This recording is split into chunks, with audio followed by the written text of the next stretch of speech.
Hey, YouTube universe.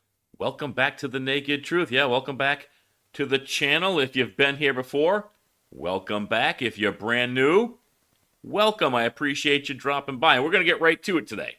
This is about a 25-minute, probably going to be about a 30-minute video, and it's Larry Bird.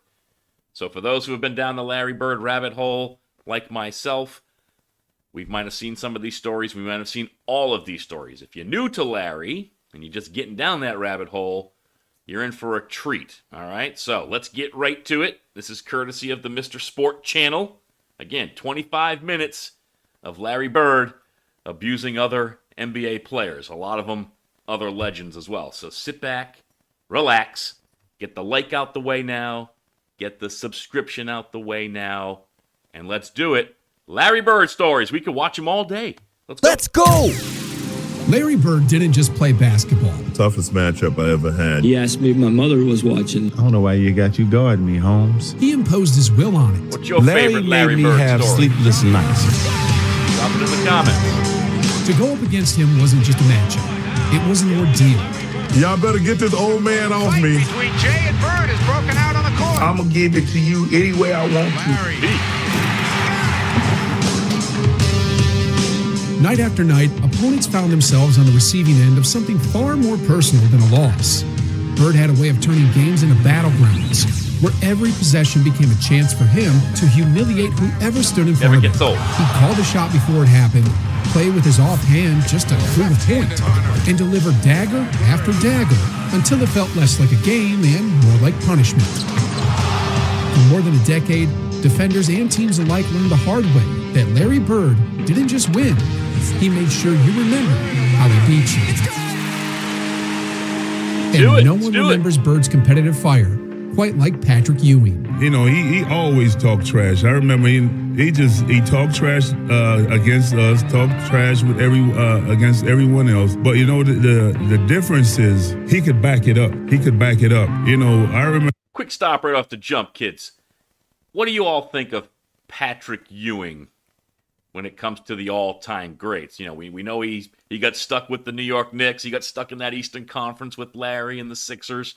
And he never quite got over the hump. But where do you all rank Patrick Ewing in the pantheon of greats? Let me know. I remember growing up in Boston, people always talking about that he can't jump, he can't do this, he can't do that. And, you know, a lot of my friends was like that. So, I got to the league. I called all my friends back up. I said, all that trash that you were talking, wash it. You need to squash all that. This man is great. Whatever you were saying for a man who can't jump, he's demolishing everybody. So your guys are saying, how can you let this guy... Oh, he's doing it on everybody. He's doing it on everybody. He's doing it on the best defensive players in the league. In the case of Ewing, those battles erased any doubt he had. People on the outside might have questioned whether Bird was truly an all-time great, but Ewing never did. He saw firsthand the skill, the toughness, and the relentless edge that separated Bird from everyone else. Right around Ewing. Bird told us yesterday that he was going to be more offensive-minded. That's their foul as well.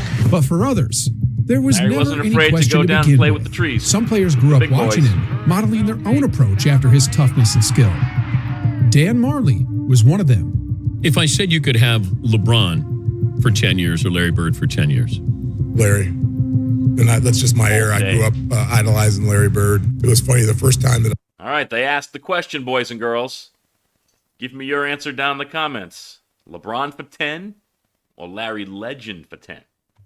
I played in my rookie year. I guarded Larry Bird, and it took me about 10 minutes to realize I should be probably guarding him instead of staring at him. And he came down. It was funny. He came down one time, and Mark West was the center on our team, and Larry looked at me, and then he looked at Mark, and he said, Mark, I'm going to go down. I'm going to come off the screen.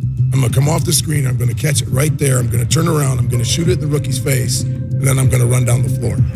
Well, Kevin Johnson is sat down right now. Well, he made the hoop and got pulled back. See, that's also... And that's exactly what he did. And I'm sitting there. That just happened. That's pretty cool. For Marley, the experience was bittersweet. Competing against his idol brought respect and inspiration. But it also came with a harsh reminder. Admiration didn't grant immunity. Bird treated him the same way as everyone else. If Bird's victims often came during games, Robert Parish knew the damage usually started long before the opening tip. As his teammate, Parish had the best seat in the house to watch Bird dismantle his opponents mentally. He could be red hot or ice cold. He never stopped talking trash. Ever. The main man was Tom Chambers. And Chambers was guarding Larry. Chambers was a good player. And so in the jump ball circle, jump out of the gym. Larry walked through myself and Chambers, and then came back and told Chambers, I know you guarding me, and I want you to know something. There's only one man that can guard me, and that's God. Now think about that for a second. Think about the confidence and the arrogance it takes to make that statement. Bird owned opponents before they'd even touched the ball, leaving them second-guessing themselves by tip-off. Rick Mahorn prided himself on toughness and intimidation, but Bird was one of the few who refused to flinch against him. Trying to catch him, and he does, and hits him hard. And Larry Bird I beat him up because here's the thing. Before I beat him up, man, Brad, I remember when I switched out on him and he yelled out, "Hey, Mayhorn." There it is. Me? And I hate when somebody call me Mayhorn. That looking at me with that old shiftless shit grin, and Bird went like, "You on me? Clear." I said, "All right, okay." I said, "I'm gonna get you," and that right there made me like, "Yeah, I finally got him." Bird, eyeball to eyeball with Mahorn, goes baseline. Nobody home. Rodman there it is. Out of bounds. Who's got it? Detroit ball with 5 seconds to go. I remember you running down the sideline, punching your fist because you guys had made the steal and you thought it was over. No, what happened was I was running down the sideline, shaking my arm because I caused the turnover. Yes, it was like, yeah, we got him. Now, just real quick, this is iconic. This is one of Larry's iconic plays throughout his whole career, where he's going to steal this ball in a moment, right? But this play never, ever happens unless Dennis Johnson is in complete sync with Larry Bird. So watch Larry, but watch how quick DJ reacts. And that's just two greats sharing a brain. Isiah Thomas faced something even more unforgettable. Bird pulled off what Thomas would later call the most spectacular play ever made against him. This is probably one of the most incredible plays that's ever happened against me and that probably I've ever witnessed. I'll never forget, everything just went in slow motion. Two people being in sync and just Bird just playing every second. And that's what the Celtics taught us, to play every second, not to play 47 and a half minutes, but to play a full 48. So I grabbed the ball from the referee, Lambier's good foul shooter. To the end, kids. I never had taken the ball out. That wasn't my thing. I throw it up. Bird sneaks in. I didn't even see him. But the thing I remember the most is that joker. This is the out of bounds line. That joker caught the ball, and in my mind, I'm like, okay, he going out of bounds. That dude did this. Pirouette. Like a ballerina, right? And if you go back and you watch the play, that dude is on his toes. The baseline is right up under his toes. And in my mind, he must have stood there for about 5 seconds because everything was going in slow motion in my mind, right? And it's like, I'm like, and then it's just a strange moment. I'm like, damn, how you doing that? No, it is. Here's a disparity in the call. They're going to give the ball to Detroit. Watch DJ. Bird steals it. Johnson, layup, Boston. 1 second left. That never happens if DJ hesitates or just stands there. Timeout. 1 second left. Bird steals it. This is miraculous play by Dennis Johnson as far as I'm concerned. 1 second remaining. Oh my! What a mistake by Detroit. They should have called timeout and took the ball at half court. They threw a timeout, Sal. Bird steals it. And then DJ, out of nowhere, right? They are so in tune. They are so in sync. he catches the, Bird hits him, he catches the basketball, lay it up. Now there's a steal by Bird. Underneath the DJ. Beautiful.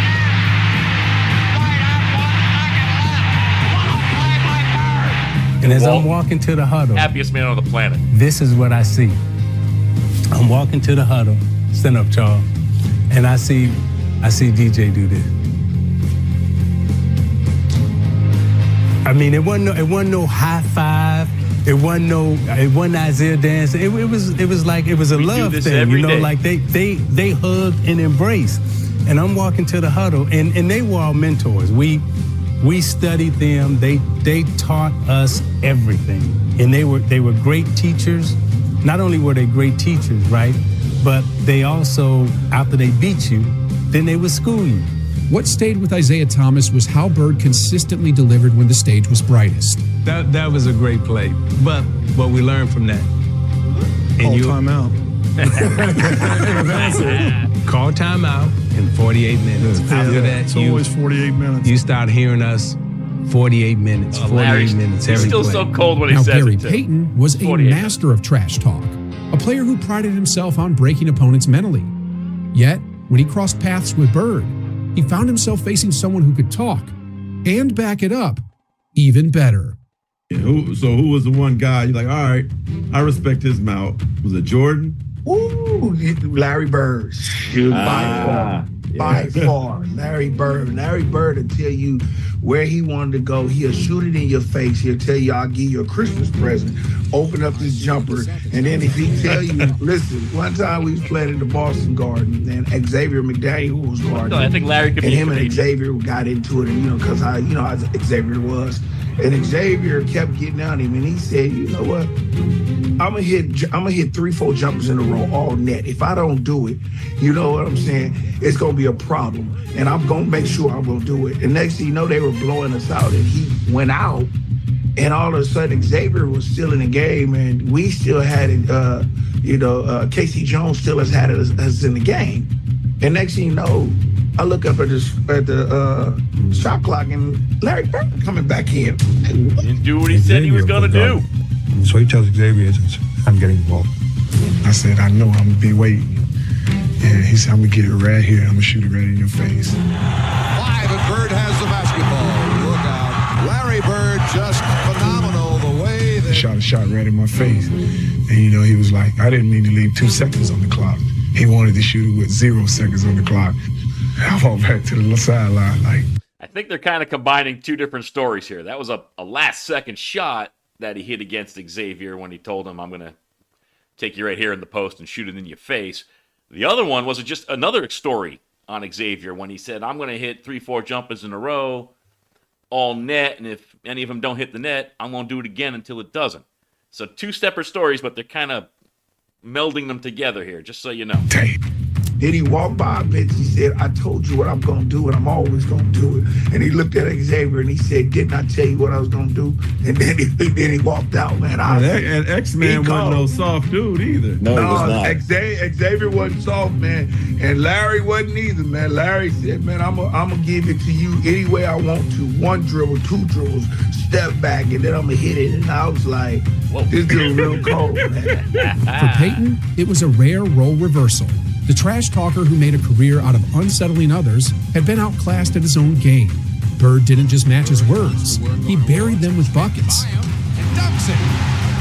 If Payton learned that Bird could beat him with words and skill, Dominique Wilkins found out Bird could match you even at your greatest. Yeah, I'm a rookie. I'm glad to be in the league. I'm in the Boston Garden, and I'm guarding him, right? First play of the game, he said, I don't know why you got you guarding me, Holmes. I was like, huh? He shoots a 3. Now, I wasn't mad he made the 3. I said, but this son of a bitch called me Holmes. And so the next play. How do you guard that? I'm pissed. So he comes out, he shifts to his right, and I jump. I said, got him. I'm pumping it. Larry. And I banged it on him, right? And he on the ground, he fouled me, and I'm gotcha. And he said, hey, Rook. I'm like, what? He said, I like you. You got balls. He said, I'm still getting 30 on your ass tonight. You got about 37. Yeah. But I wasn't mad because I'm paying my dues. That's Larry. Yeah. But that was the only time he ever talked trash to me. He respected you back down. He knew I was going to keep coming. He and I, again, never talked. and until we retired. Even the human highlight film wasn't immune to Bird's dominance. Time and again, Bird humbled him, proving that even the greatest talents had to bow to Larry Legend. A player Wilkins came to admire, even as he became another of his victims. And no one understands that better than Byron Scott. Larry Bird, to me, it was so much fun playing against him because he talked so much shit. Well, what he hit you? What's something simple he hit you with? He hit you with you jump high, but you don't jump that high. You can't get this. He hit you with, listen, guys, don't worry about the play. I'm gonna go right over here, catch it, and shoot it in y'all face. Ain't a damn thing y'all can do about it. And he did it. You know, so I remember the 30 for 30 we was talking about. You know, the rivalry between the Lakers and Celtics. Right. And I remember talking about, he talked a whole lot of shit, but I guess it ain't shit talking if you backing it up. Yeah, I'm just talking. He was backing it up. Right, you know? right. And that was one of the greatest things I loved about him, and the fact that the story goes that when he played against Denver, they had a guy named John Hanslick. You remember John Hanslick? No, I don't 6'7", Notre Dame guy, white guy, really good defender, right? Okay. They put him on Larry, and Larry was wearing his ass out. Absolutely. And Larry would run by the bench and tell Doug Moe, who was the coach, get him off me. Got them all. That's disrespectful. No, that's disrespectful. Yeah. And it was like, what's disrespectful? Yeah. He says, it's disrespectful for y'all to put a white guy on me. Yeah. Put a black guy on me. Put a black guy on me. That's why he gives Coop so much. He still says to this day, Coop is the best defender he's ever played against. Bird's confidence was unshakable, his movements precise, and his presence overwhelming. Larry weaving his way. Byron Scott showed us Bird through the lens of the Lakers' rivalry, but Charles Barkley and Danny Ainge saw another side, like the night Bird and Dr. J went at it on the hardwood. Larry Bird was a great trash talker. And he's like, Charles, y'all better get this old man off me. I'm telling you. And he's just roasting Doc. Yeah. He's like, and this was Doc last year, I think. He was right there. It was either last year or the year before. And he's killing Doc. And he's like, Chuck, I'm telling you for the last time, you better get over here because I'm going to kill this old man. Yeah, just quickly, you all have to know the story if you don't already. This was an exhibition game. This wasn't a playoff game. This wasn't a regular season game, a deep in the season game. It didn't mean anything. This is an exhibition game, and Larry is doing this to one of the all-time greats. Crazy. And it goes on up and down, and Larry just killing him, and Doc had just had enough. And I just had them, they come together, and I just kind of grab Larry. I'm not even looking at Doc. Trying to hold Bird. Bird retaliates, and as always, the officials see. And a fight between Jay and Bird is broken out on the court. When I went back and looked at the tape, Doc was nailing his ass. I was just trying to pull guys apart. Yeah, but you know you can't have a fight. You can't grab one unless somebody grab you. Hey, you grab him. I grabbed Larry because I didn't want him hitting Doc. But ain't nobody grab Doc. I know. But you just said something. If I grab Doc and Larry started pummeling, I can't go back to Philly. Now let's hear what Ainge had to say about the altercation. The big fight between him and Dr. J with Moses and we're holding him back and Dr. J was swinging. It was like so uncharacteristic of Dr. J. As you guys know, Dr. J, I mean, he's the nicest guy in the world. But Larry had scored like 35 on him like halfway through the third quarter and was just jogging back down the court and said, man, you need to retire. And it was just like Dr. J lost his mind and that's where that story had started. It's broken out on the court. And Moses Malone takes Bird down. He's got him in a headlock. The good old days. An important ball game like this, and Bird still wants a piece of Jay. Barkley and Ainge revealed the raw edge of Larry Bird. That kind of trash talk by Bird cut deeper than punches. And when it came to matchups, for Bernard King, nothing tested him more than guarding Larry Bird.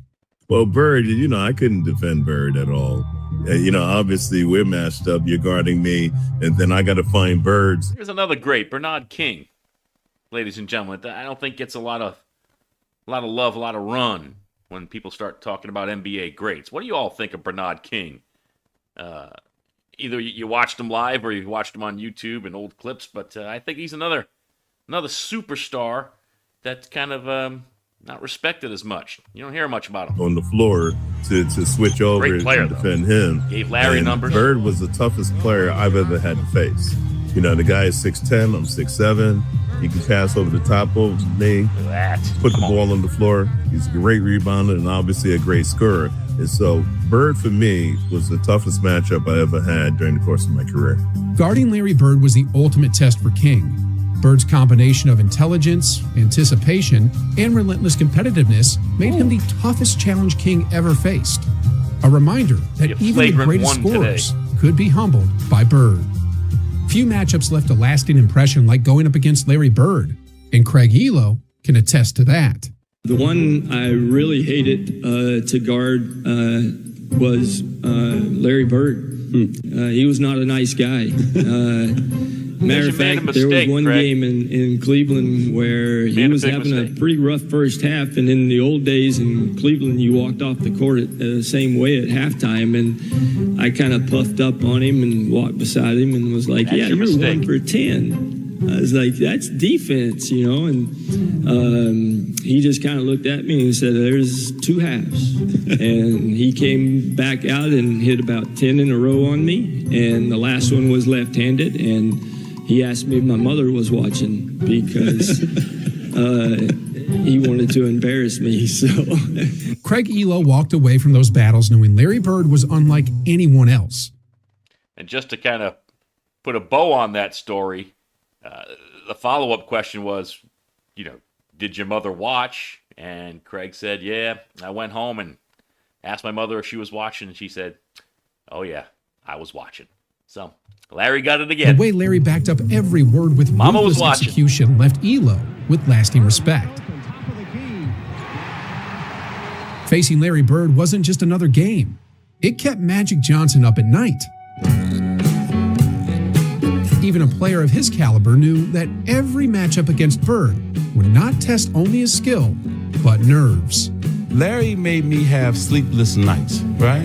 No, he did. He had me because I was scared to death that I knew he could beat me. Right. And so that's what a great player does to you that you have to go up against. And not only was he great, the Celtics were great. So, and I was the same way, hopefully, in his mind, when he went to sleep, thinking about me. Because I was thinking about him when I went to sleep, but that was for sure. Do you now, in your heart, believe you're the better player?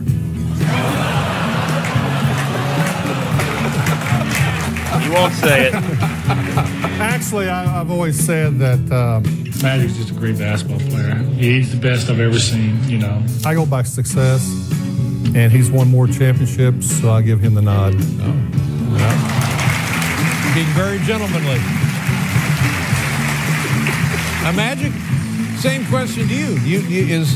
Is Larry the better player? I've always said that Larry was the better player. Really? Because he could do more, shoot from the outside, all those type of things. The greatest basketball player ever. Exactly. But more important, a friend. The horse's mouth.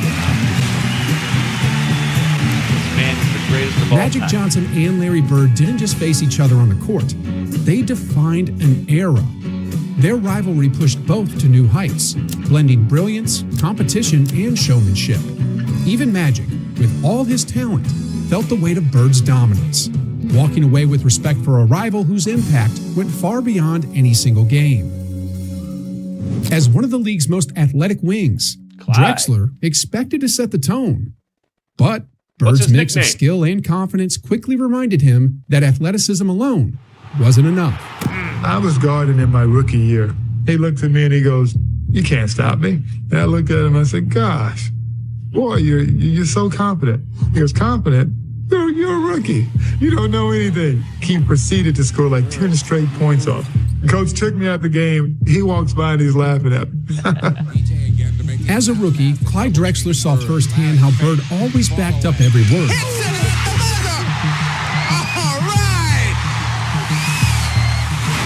The trash talk wasn't just noise, it was a promise, and Larry delivered by schooling him on the floor. That lesson stayed with Drexler, a reminder that Bird's confidence was always matched by execution. I actually remember watching that live. For Jamal Mashburn, Bird's trash talk wasn't confined to the court. Even off it, Larry had a way of getting in your head, reminding young players that his presence was everywhere. This was the legendary game where the college guys came in and Chuck Daly let y'all tear their ass up, and as soon as y'all started getting back, he ended it, right? So we get to La Jolla, San Diego, and we check into the Marriott. we go up to our floor, and we're walking in the corridor, and we see this tall white guy coming down. Ooh, nice shirt, Larry. I look like Larry Bird. So he walked by us, and he says, "Y'all those college guys?" And we was like, yeah, we the college guys. And he looked at us and he said, "Get some fucking rest. It's gonna be a long week," and walked off. And we was like, what the hell? That's Larry. What y'all got us into? Yeah, I'm like, okay. You know, I'm like, all right, what's going on here? I wanted to say what's up, and he just came to me like this, like, dang. They take us up to a top floor, and the dream team is practicing. They're finishing up their practice. And then they say, all right, get loose and stretch out. I'm like, okay, we playing? They're like, yeah, we're gonna play next. So we get out the gates. Like the first 15 minutes, we kicking their ass. Bobby Hurley in the lane, killing John Stockton. They stopped the game and turned off the score. I think we were up like 72, 66 or something, 64, something like that. They just stopped the game. They like, nah, the press coming in. So I'm like, oh wow. So we lit their ass up, and then something happened. Jordan didn't play a lot in that game. And we get back to the hotel. Rodney Rogers says something to, it's a group of them. It's Larry Bird, Magic Johnson, and everybody's shooting the shit. And Rodney Rogers said, "Hey, Larry, you ain't hit a jumper since 84. Magic heard that shit. And we ain't think nothing of it. The next day we came in. I never seen this. And this one I was like, this is a different breed. Magic Johnson fed Larry Bird the ball. Just before Jamal goes a little further with the story, I would love to have been a fly on the wall when Magic and Larry probably had a little conversation later in the night saying, you know what we got to do to this young puppy tomorrow, right? You know what we have to do. And Larry's like, just give me the ball 8-10 times in a row. I'll light him up. I'll show him what it's like. Probably about 8 times in a row down court. Larry Bird got the ball on Rodney Rogers, and every time he was about to make a move, he told him what he was going to do. One dribble, pull up, going left, off glass. One dribble, going right, spin, shot, bucket. He scored 9 times or 8 times in a row. Left the court to go lay down because he couldn't sit on a bench. He had to lay down because of his back. And said, "Young fella, look like 84, huh?" Last time he made Brad Daugherty learned quickly that Bird's trash talk was as sharp as his game. Even from deep, Larry would call a shot, deliver on it, and leave no doubt that he controlled the matchup. Larry Bird catches the ball in the corner. I take off running out at Larry Bird, and right when he's getting ready to shoot, I jump. And as I go by, him. He tells me, he says, "Fly, Bird." Welcome to the Parish. And I go right by him, and he shoots the ball. It's nothing but Parish, 7th in the history of the NBA in scoring for a 36-year-old. Bird! Eventually, Kenny Smith got the same memo from Brad himself. And so Brad Daugherty runs out, and he head fakes him. And as he head fakes him, now it's 3-2. He hits him on the butt with the ball, and then he shoots it at the buzzer. And the confidence that hit him on the butt as he flew by him trying to block a shot. Brad told the stories, and Kenny Smith learned them the hard way. What they discovered was the same truth. With Larry, the legend wasn't exaggerated. If anything, it was understated. Larry Bird wasn't just a basketball player. He was a force that left a lasting mark on everyone who faced him. From rookies to Hall of Famers, guards to big men, no one could escape his skill, intelligence, and relentless competitiveness. He didn't just beat opponents. He exposed them, tested their limits, and left them with lessons they would never forget. 14 seconds, he got fouled. He hit the shot. Bird has 60 points. Bird's trash talk, arrogance, and psychological mastery made him a nightmare on the court, while his precision, vision, and clutch ability ensured he backed up every word. Total package. He created stories, legends, and unforgettable moments that defined an era. His legacy lives on, not only in the records and highlights, but in the memories of every player who experienced the challenge, the intimidation, and the genius of Larry Legend. All right, boys and girls. That was a bit of a long one, so we're going to wrap this up pretty quick. What do you think? Again, if you're not new to Larry Bird, we saw some of the same stories maybe in a little bit of a different light, but we can watch them all day long. If you're new to Larry, I hope you enjoyed those, and I hope you stick around for more. There will be more. So if you haven't already, if you're still with me, hit that like, hit that subscribe. But until the next time, until the next Larry drop, the naked truth is out.